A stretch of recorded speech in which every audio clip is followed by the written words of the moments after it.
Alright, this is 131 South Levitt Road in Amherst.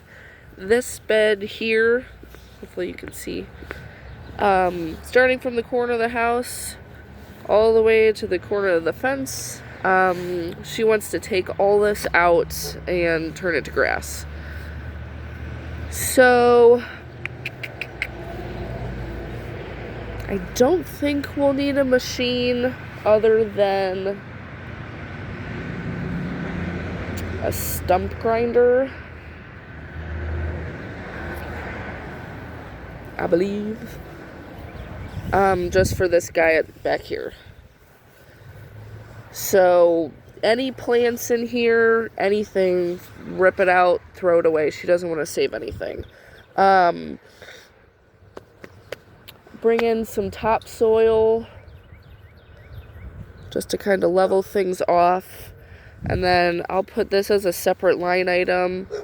She had a tree removed last year. We'll just clean out the stump grinding, turn that to grass too.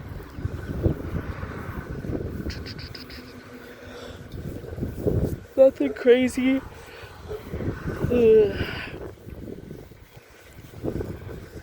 And yeah, that's it.